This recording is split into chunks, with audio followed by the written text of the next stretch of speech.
نحمده ونستعينه ونستغفره ونؤمن به ونتوكل عليه ونعوذ بالله من شرور أنفسنا ومن سيئات أعمالنا من يهده الله فلا مضل له ومن يضلله فلا هادي له ونشهد أن لا إله إلا الله وحده لا شريك له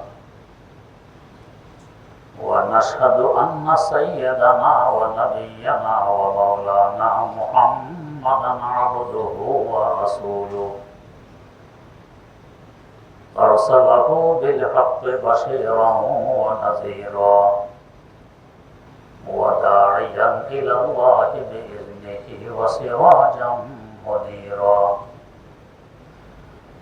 صلى الله تعالى عليه وعلى آله وأصحابه وسلم تسليما كثيرا كثيرا أما بعد فأعوذ بالله من الشيطان الرجيم بسم الله الرحمن الرحيم يرفع الله الذين آمنوا والذين أوتوا العلم درجات صدق الله مولانا العظيم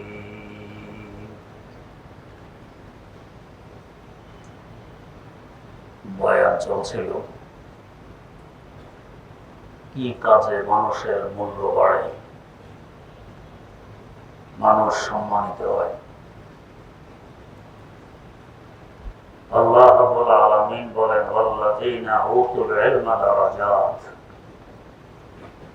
যাদেরকে ইলম দেওয়া হয়েছে এদের মর্যাদা অনেক বেশি। মানে ইলমের মাধ্যমেই মানুষ মর্যাদা লাভ করে। আলোচনা করতে গিয়ে বলা হয়েছিল ইলম কাকে বলে। ইলম আরবি শব্দ, বাংলা হয় শিক্ষা। যে শিক্ষা অর্জন করে তাকে বলা হয় শিক্ষিত। তো মর্যাদা বেশি যে ব্যক্তি শিক্ষিত তার। কিন্তু বোঝার বিষয় শিক্ষা কাকে বলে। বয়ান করতে গিয়ে বলা হয়েছিল শিখার জন্য আমরা প্রথমে আমাদের দেহের 5টি অঙ্গ ব্যবহার করে থাকি। চোখ, নাক, জিহ্বা, কান, দেহের চামড়া ইত্যাদি। এগুলোর মাধ্যমে আমরা যা কিছু বুঝি জানি, এগুলো ত্রুটি মুক্ত নয়, ধোঁকা মুক্ত নয়। অতএব এগুলোর মাধ্যমে যা জানবো এটাকে শিক্ষা বলা হবে না। কারণ শিক্ষা বলা হয় যে জানার মধ্যে ভুল নেই, যে জানার মধ্যে ত্রুটি নেই, যে জানার মধ্যে ধোঁকা নেই, যে জানার মধ্যে প্রতারণা নেই, যে জানার মধ্যে পরস্পর নেই, এমন নির্ভেজাল জানাকে বলে শিক্ষা। এই যে আমাদের দেহের 5টি অঙ্গ দিয়ে জানার চেষ্টা করি, এরা সবসময় সঠিক তথ্য দিতে পারে না, ভুল তথ্য দেয়। এদের ভুল ধরিয়ে দেওয়ার জন্য এবং এদের পরি থেকে বাইরে চলার জন্য আল্লাহ পাক আমাদেরকে আরেকটি নিয়ামত দান করেছেন, যে নিয়ামতকে বলা হয় আকল, বিবেক। পঞ্চেন্দ্রিয় নিজস্ব গণ্ডির ভিতরে কাজ করে, তাও মাঝে মধ্যে ভুল করে। তাদের গণ্ডির বাইরে অক্ষম কাজ করতে পারে না। এদের এরিয়ার বাইরে কাজের জন্য, এদের ভুল ধরিয়ে দেওয়ার জন্য আল্লাহ পাক আরেকটি নিয়ামত দান করেছেন, যাকে বলে আকল, যাকে বলে বিবেক। চোখ বলে সূর্য বাতের প্লেটের ন্যায়, আকল বলে না। তোমার পৃথিবী থেকে 9,30,00,000 মাইল দূরে হওয়ার কারণে ছোট দেখায়, বাস্তবে এই 20 কোটি বর্গ মাইল আয়তনের পৃথিবী থেকে 13 লক্ষ গুণ বড় হলো সূর্য। চোখের ভুলটা আকল ধরিয়ে দিচ্ছে। গাড়িতে ওঠার পর গাড়ি যখন ফুল স্পিডে সামনে চলে, জানালা দিয়ে ডানে বাঁয়ে তাকাইলে দেখা যায় আশেপাশের গাছগাছালি, ঘর বাড়ি দ্রুত পিছনের দিকে দৌড়তেছে। আকল বলে, না, এটা তোমার ধোঁকা। ওরা আপন জায়গায় স্থির আছে, তোমাকে নিয়ে তোমার গাড়ির সামনের দিকে দৌড়তেছে। বল ধরিয়ে দিচ্ছে আকল। জিহ্বা বলে গুড় তিতা, আকল বলে, না, গুড় মিষ্টি, তোমার জ্বর রুচি নষ্ট হয়ে গেছে, তাই মিষ্টি বস্তু তিতা লাগে। কান বলে তুফান আসতেছে, আওয়াজ শোনা যাচ্ছে। আকল বলে, না, তোমার কানের সমস্যা, এমনি সমস্যা করে, আসলে তুফান তাফান নেই। নাক বলে গোলাপ ফুলে গ্রাম নেই, গ্রামবিহীন ফুল। আকল বলে, গ্রাম আছে, তোমার নাকে সর্দি, এই জন্য উপলব্ধি করতে পারতেছ না। পৌষ মাঘের কনকনে শীতে চামড়া বলে খুব গরম, ঘামিয়ে যাচ্ছি। আকল বলে, তোমার প্রেশার উঠছে, এই জন্য গরম লাগে, ঘামিয়ে গেছে। অথবা জ্যৈষ্ঠ আষাঢ় মাসের প্রচন্ড গরম, চামড়া বলে শীত লাগে, কম্বল চাই। আকল আর বিবেক বলে, তোমার জ্বর, বাস্তবে আবহাওয়ার গরম, জ্বরের কারণে তোমার কাছে ঠান্ডা লাগে। এদের ভুলগুলো ধরিয়ে দেয় আকল। মহাদৌলত। আকলের নিয়ম হলো, আকলকে যত সুজাগায় ব্যবহার করবেন তত অগ্রসর হবে। কুজাগায় ব্যবহার করবেন, উল্টা দিকে চলবে। ব্যবহার করবেন না, আস্তে আস্তে আস্তে আস্তে বেআকলে পরিণত হবে। পঞ্চ ইন্দ্রিয় যেভাবে আমার আল্লাহর মাখলুক, ভুল করে নির্দিষ্ট গণ্ডির ভিতরে কাজ করে, বাইরে করে না। আকল আর বিবেকও আমার আল্লাহর মাখলুক, এটারও একটি গণ্ডি আছে, সীমা আছে, ভিতরে কাজ করে, বাইরে করে না, এবং সেও ভুল করে। আকলের সীমার গণ্ডি যেমন, ধরুন, শেষ নিঃশ্বাস ত্যাগ করার আগ পর্যন্ত আমি কি করব না করব, আকল আমাকে গাইড দেয়। শেষ নিঃশ্বাস ত্যাগ করলে এখন কি হবে, কবরের ভিতরে পায়খানা প্রস্রাব কোথায় করব, খাওয়া দাওয়া থেকে আসবে, কি অবস্থা, আকল দ্বারা বিবেক দ্বারা বোঝা আদৌ সম্ভব? মোটেও নয়। যে আকলের সীমার বাইরে, আকল এখানে অচল। সীমার ভিতরে যে আকল কাজ করে, তাও মাঝে মধ্যে ভুল করে, সব সময় আকল সঠিক তথ্য দিতে পারে না। যেমন ধরুন, সূর্য ঘোরে না পৃথিবী ঘোরে, এই নিয়ে আলোচনা বহুদিন যাবৎ চলে আসছে।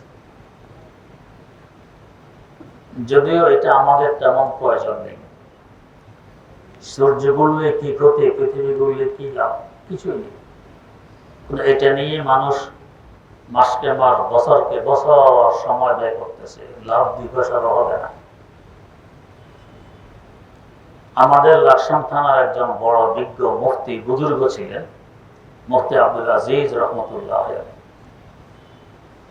একদিন এক ব্যক্তি তার কাছে এসে বলতেছে, হুজুর, একটি কথা জানার জন্য এসেছি। কি কথা? সূর্য ঘোরে না পৃথিবী ঘোরে, কোরআন হাদিস কি বলে এটা জানার জন্য এসেছি। হুজুর বললেন, আপনি ঘোরেন কিনা এটা আগে আমাকে জানান, তারপরে সূর্য ঘোরে না পৃথিবী ঘোরে এই প্রশ্ন করে আমি আপনি ঘোরেন কিনা। হুজুর কথাটা বুঝলাম না। তো বোঝেন না? বুঝি না। তো তাব্বাত ইয়াদা সূরাটা পড়ুন তো। এটা তো আমার মুখস্থ নেই। কুল আল্লাহ আছে, কজি আছে, তো এইটাই পড়ুন। এমন ভাবে পড়লেন, এই পড়ার নামাজ হয় না, এত ভুল। হুজুর বললেন, এত দেখলাম আপনিও বলেন, আপনার গুড়া আগে বন্ধ করেন, যেটা কাজের কাজ এটা আগে করেন, আর অকাজ পরে। নিজের দায়িত্ব আর কাজ বাদ দিয়ে আরেক কাজ নিয়ে ঘুরতেছে, এটাই তো গুড়া, নিজের গুড়া। আপনি বিয়ে করে বউ নিয়ে আসছেন বাড়ি, সকালবেলা নাস্তার সময় এসেছেন ঘরে, দেখে যে নাস্তা নুস্তা কিছুই নেই। কি করে? দেখে বউ ঘর মাপতেছে আপনার ঘরে। কি করো? ঘরের প্রস্থ মাপবে এটা কত জোরে। হোটেলে গিয়ে নাস্তা করলেন, দুপুরে আসলেন ঘরে ভাত খাবেন, ভাতের নাম নিশানা অনেক, বউ এখনো ঘর মাপে। কি করতেছ? দৈর্ঘ্য মাপ দিতেছি, এটা কত লম্বা। রাত্রে ঘরে আসলেন, এখনো খাবার দাবার নেই, বিছানাপত্র ঠিক নেই, এখনো মাপে ব্যস্ত। কি করো? উচ্চতা মাপি, ঘরটা কত উঁচা। বলেন তো আপনার আচার আচরণ কি হবে? এই বইয়ের আমার দরকার নেই। আসল কাজ বাদ দিয়ে নকল কাজ নিয়ে ব্যস্ত। হ্যাঁ, যদি আপনার সকালের নাস্তা, দুপুরের খাবার, রাতের খাবার, বিছানাপত্র সব ঠিক করার পরে মাপ দিত, তো বইয়ের গুণ হইতে মাশাআল্লাহ। আমার বউ একজন বিজ্ঞানী, গুণ হইত। আসল কাজ বাদ দিয়ে নকল কাজ নিয়ে টানাটানি করলে এটা দোষ, এটা গুণ নয়। আমরাও আসল কি দায়িত্ব, আসল কি কাজ, এটা বাদ দিয়ে আরেকটা নিয়ে টানাটানি, এটা বুদ্ধির পরিচয় নয়, আকলের পরিচয় নয়। जिसने सूरज के शोराबों को गिरफ्तार किया, जिसने सूरज के शोराबों को गिरफ्तार किया, जिंदगी की शब तारीख को सहर कर न सका, जिंदगी की शब तारीख को सहर कर न सका। आज আকলের ঘোড়া দৌড়াইতে দৌড়াইতে সূর্যের কিরণ পর্যন্ত বন্দী করতে শিখেছি। সৌর বিদ্যুৎ, সূর্যের কিরণ বন্দী করে আমরা ব্যবহার করতেছি। সূর্যের কিরণ বন্দী করতে ব্যবহার করতে শিখেছি, নিজের জীবনের অন্ধকার দূর করতে পারি না। जिसने सूरज के शोराबों को गिरफ्तार किया, जिंदगी की शब तारीख को सहर कर न सका। নিজের জীবনের অন্ধকার দূর করতে পারলাম না, এটা তো আকলের পরিচয় নয়, এটা বেকুবের পরিচয়। বোঝা গেছে আকল ভুল করে। তো সূর্য ঘুরে না, পৃথিবী ঘুরে। ফিসাগুলসের জমানায় ফিগুরে ছিল, ধারণা ছিল পৃথিবী ঘুরতেছে, সূর্য এক জায়গায় স্থির, সূর্যকে কেন্দ্র করে চতুর্দিক দিয়ে পৃথিবী ঘুরে। এর বহুকাল পর থিওরির পরিবর্তন ঘটলো না, পৃথিবী স্থির, সূর্য তার চতুর্দিক দিয়ে ঘুরে, আমরা যেভাবে দেখি। এরপরে আবার থিওরি আসলো যে না, সূর্যকে কেন্দ্র করে কতগুলো গ্রহ নক্ষত্র ঘুরে। আর এখন বলে কি, কেন্দ্র মাধ্যমে সব ঘুরে, সূর্য ঘুরে, পৃথিবী ঘুরে, নেপচুন ঘুরে, প্লুটো ঘুরে, মঙ্গল ঘুরে, বুধ ঘুরে, বৃহস্পতি ঘুরে, শুক্র ঘুরে, সব ঘুরে। এর সাথে সাথে আরেকটা কথা যোগ দেওয়া যায় যে বিজ্ঞান ঘুরে, এটাও এক অবস্থায় থাকে না। তো আকলের ফসল। এই যে চারটি থিওরি আমাদের সামনে আসলো, সূর্য ঘুরে, পৃথিবী ঘুরে, সূর্যকে কেন্দ্র করে সব গ্রহ ঘুরে, নক্ষত্র ঘুরে, আর সবকিছু ঘুরে, চারটি। এই চারটি থিওরির সঠিক হওয়া কি সম্ভব? যে কোনো তিনটি তো নিশ্চিত বেঠিক, আর একটি সঠিক হতেও পারে, নাও হতে পারে। কারণ হতে পারে পঞ্চম কোন থিওরি সামনে আসতেছে, যে থিওরি এই চারটাকে বেঠিক প্রমাণ করবে, হতে পারে। এই যে আকলের ফসল, এর উপরে নির্ভর করতে পারবেন না। আকলের মাধ্যমে যা বুঝবো, জানবো, বিবেকের মাধ্যমে যা শিখবো, এটাকে এলেম বলা হবে না, শিক্ষা বলা হবে না। কেন? ত্রুটি মুক্ত নয়, ভুল মুক্ত নয়, প্রদর্শন মুক্ত নয়, ত্রুটি মুক্ত নয়। डॉक्टर इकबाल मरहूम तक बोले गए खैरात क्या है, चरागे रहे गुजर है, खैरात से जाफिर रोशन बसर है, खैरात वाक़िफ़ नहीं है नेको बद से, बड़ी जाती है जालिम अपनी हद से, बड़ी जाती है जालिम अपनी हद से। আকল কি, বিবেক কি এবং তার কাজকে, এটা বুঝতে আমরা ভুল করে বসেছি। ওহির ধার না ধারলে এই ভুল হওয়াটাই স্বাভাবিক। ধরুন আপনি গুলিস্তান যাবেন, রাতের 1টা বাজে, অন্ধকার, বাতির ব্যবস্থা করছেন, খুব ভালো বাতি, পথ প্রদর্শক নেই। গুলিস্তান আপনার চিনেন না, যে চিনে এমন কোন লোকও সাথে রাখেননি। হতে পারে আপনার চলে যাবেন হেমায়তপুর, হতে পারে চলে যাবেন কামরাঙ্গীরচর, চিনেন তো না।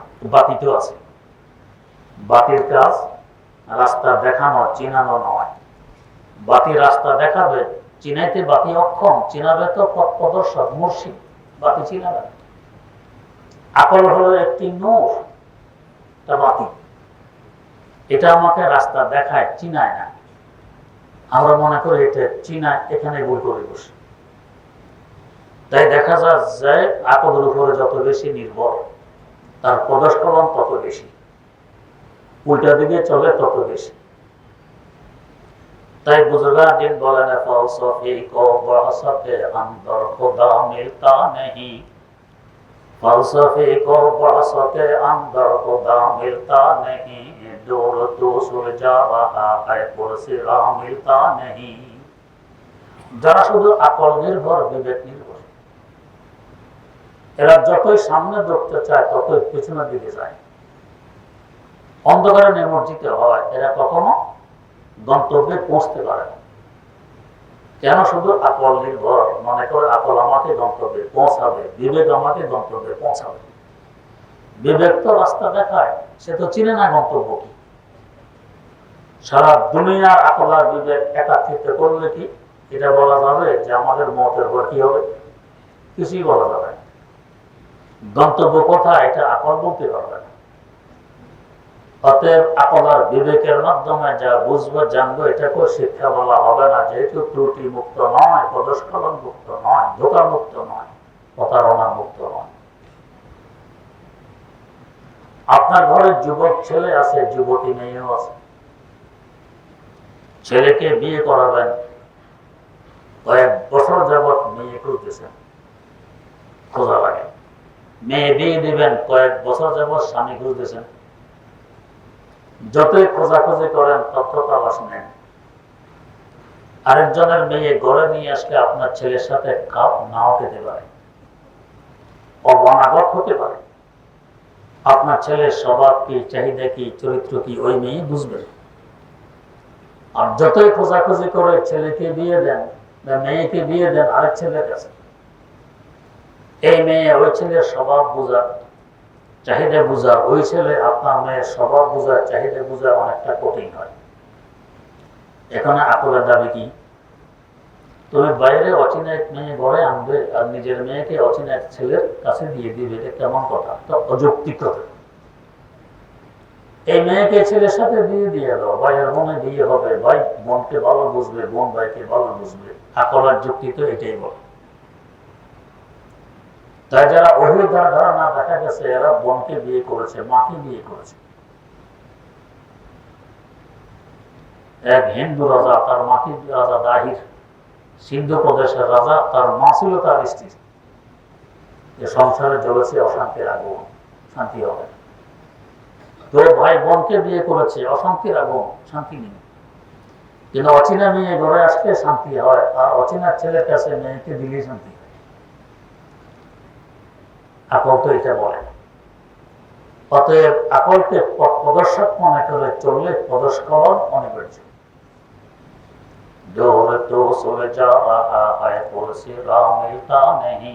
যতই চলবেন রাস্তার মাথা আসবে না, গন্তব্য আসবে না।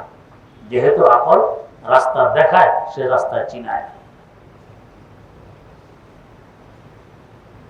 আকলের পরিধির বাইরে চলার জন্য, আকলের ভুল ধরিয়ে দেওয়ার জন্য আল্লাহ পাক আমাদেরকে আরেকটি মহা দৌলত দান করেছেন। এই মহা দৌলতকে বলা হয় ওহী। ওহীর মাধ্যমে যা জানবো, বুঝবো, কোনো ভুল নেই, পদস্খলন নেই, ধোঁকা নেই, ত্রুটি নেই, প্রতারণা নেই। তাই তো ওহী সম্মিলিত কিতাবের প্রারম্ভে আল্লাহ পাক ব্যর্থ কণ্ঠে ঘোষণা দিয়ে দিলেন কি? যালিকাল কিতাবু লা রাইবা ফীহি। আমার ওহী সম্মিলিত কিতাব এমন একটি কিতাব যার মধ্যে সন্দেহের কোনো অবকাশই নেই। সন্দেহ থাকা তো দূরের কথা, অবকাশ নেই। নির্ভুল একটি কিতাব, যার পদস্খলন ঘটে না, ধোঁকা দেয় না, প্রতারণা করে না, এমন একটি কিতাব। ওহীর মাধ্যমে এসেছে পুরা কোরআনে কারীম, ওহীর মাধ্যমে এসেছে সমস্ত হাদিসের ভান্ডার। কোরআন যেভাবে ওহী, হাদিস এইভাবে ওহী। শুধু বেশ কম কোরআন নামাজে তেলাওয়াত হয়, হাদিস নামাজে তেলাওয়াত হয় না, বেশ কম এতটুকু না হয়, এটা ওহী ওটা ওহী।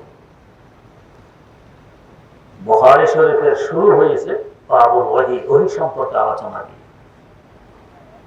এখানে হাদিস এবং কোরআন দিয়ে প্রমাণ করা হয়েছে যে হাদিসও ওহী। একটি সম্প্রদায় আমাদের দেশে আছে, এরা বলে আমরা আহলে কোরআন, আমরা কোরআন মানি, হাদিস মানি। কেন কোরআন মানে? তো কোরআন ওহী মানতে হয়, তাই না? ইমাম বুখারী বুঝাতে চান যদি ওহী হওয়ার কারণে কোরআন মানতে হয়, হাদিস তো ওহী, অতএব হাদিস হওয়ার কারণে হাদিস তো মানতে হয়।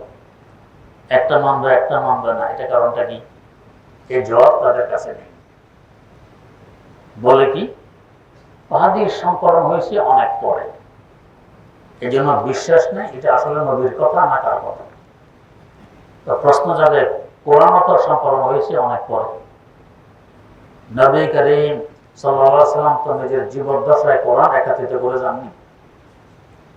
কোথাও চামড়া লেখা ছিল, কোথাও পাথর লেখা ছিল, কোথাও হাড্ডিতে লেখা ছিল, এগুলো সব একত্রিত করেছেন আবু বকর সিদ্দিক রাদিয়াল্লাহু তাআলা আনহু।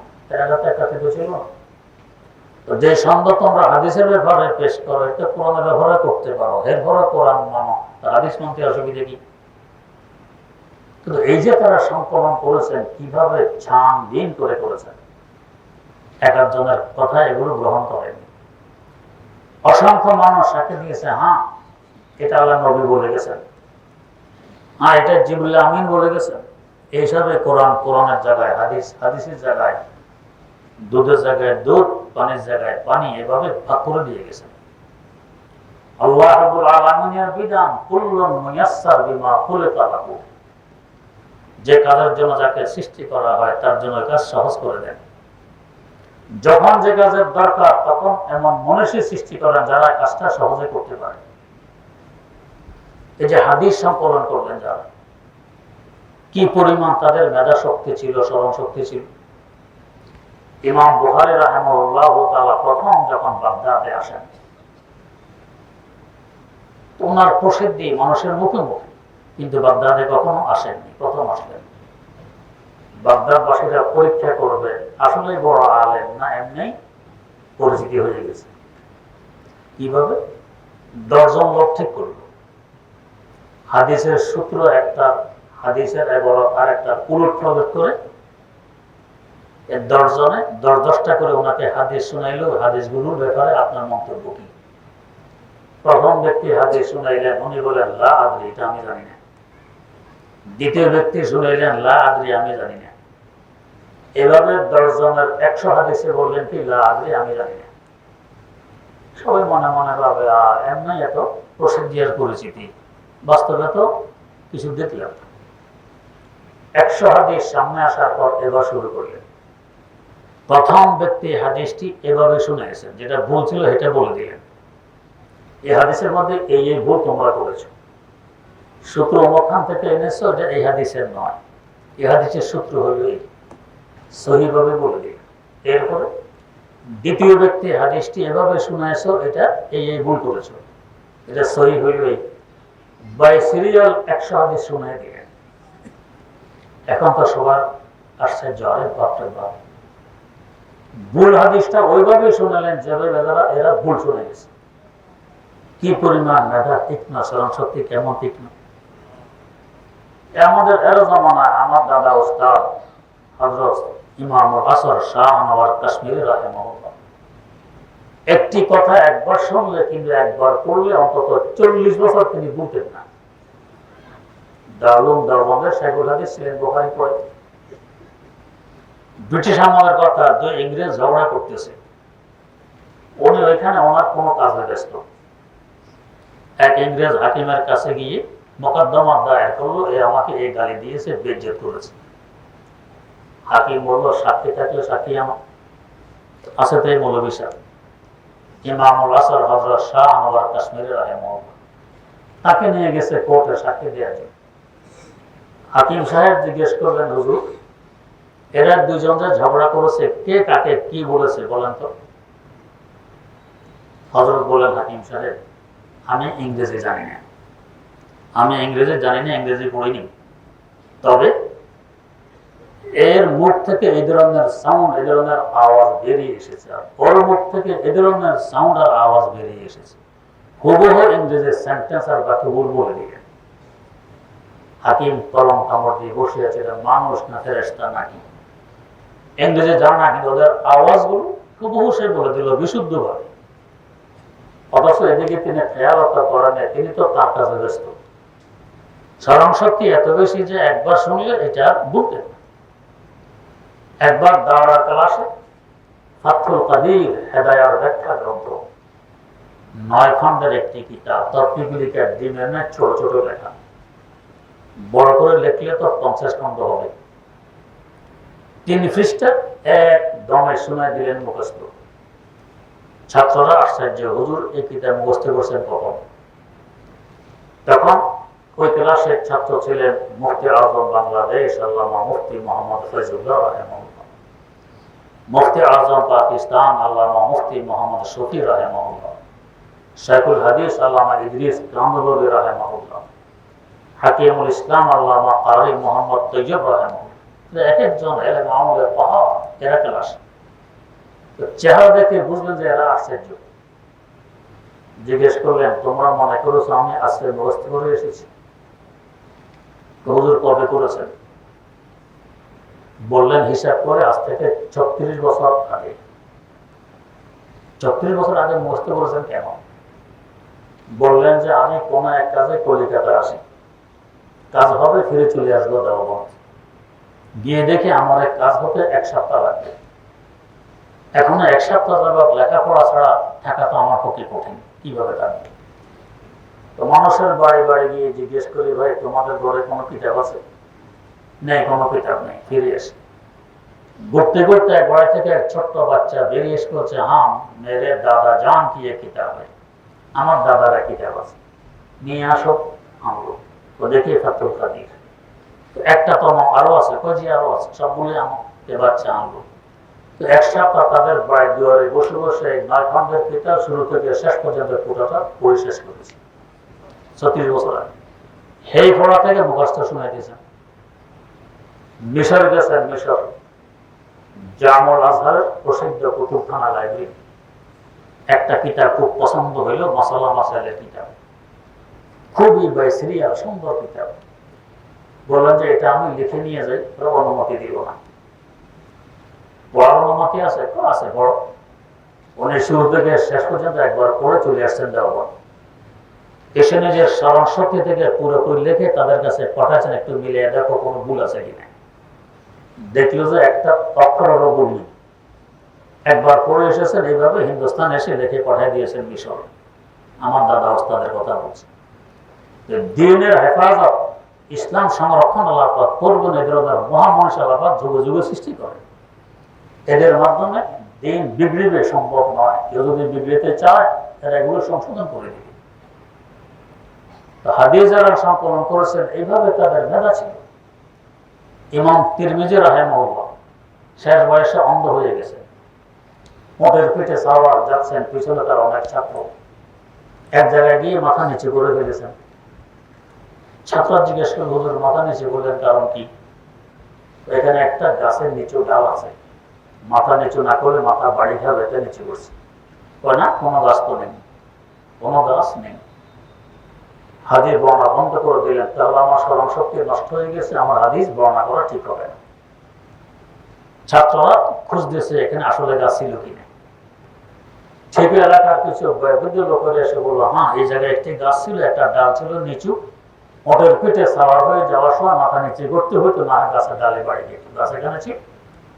ঠিক যে জায়গায় হুজুর মাথা নিচে করলেন, এই জায়গায় বুড়ারা দেখাইলে গাছ এখানে ছিল। আবার হাদিস বর্ণনা শুরু করলেন, স্মরণ শক্তি ঠিক আছে। এই বয়বৃদ্ধ অবস্থায় তাদের স্মরণ শক্তি এই পরিমাণ ছিল। এরপরে যাদের থেকে হাদিস গ্রহণ করবেন, যে আমি আল্লাহ রাসূল থেকে শুনেছি, আমি সাহাবী থেকে শুনেছি, আমি তাবী থেকে শুনেছি, এদের স্মরণ শক্তি কেমন, জন্ম কবে, মৃত্যু কবে, কোন এলাকায় জন্ম, এবং ওয়ারা তাকওয়া পরহেজগারি কেমন, খোদাভীতি কেমন, তিনি পড়েছেন কার কাছে, তার থেকে পড়েছেন কারা কারা, বংশ কেমন, সব তো পুঙ্খানুপুঙ্খানুভাবে কিতাবে লিপিবদ্ধ আছে। এভাবে প্রায় 5 লক্ষ মহামনীষীদের জীবনী সংরক্ষিত কিতাবের মধ্যে এগুলোকে বলা হয় আসমা ও রিজালের কিতাব।